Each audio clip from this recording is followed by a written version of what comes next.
kawai abu ɗaya nake so da ku, duk lokacin da za ku yi irin wannan magana, ku je ko cikin kasuwa ko kuma ku tsaya a titi sai ku yi wannan magana. Ba za ku je ku kwanta a cikin studio ku ɓuya inda kuna tsare sai ku zo ku kafa kyamara ku yi irin wannan maganganun ba. Ta yaya za ka zo ka ce wai ba ma fama ma da matsalan tsaro a Najeriya? Wai tana kwatanta mu wai da su Israel da wawa inda ake yaƙe-yaƙen nan. Wai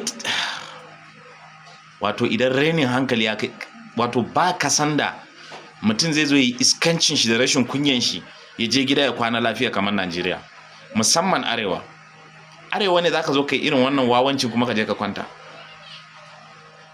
Na tabbata wayannan mutanen sai dai su je wani lungu su yi abin nan, ba za su taɓa su fito cikin kasuwa su yi ba. Ka ji wani maganan banza? Kina kwatanta mu da su Israel? Me ne ya haɗa mu da Israel? Me ne ya haɗa mu da wayannan mutanen East wannan? Wai kina maganan wai haba jama'a. Inda za ka san cewa wato these people have run out of ideas. Ba wani idea da ya rage musu yanzu. Ta yaya za ku je kuna tallata mana wannan abun har yanzu?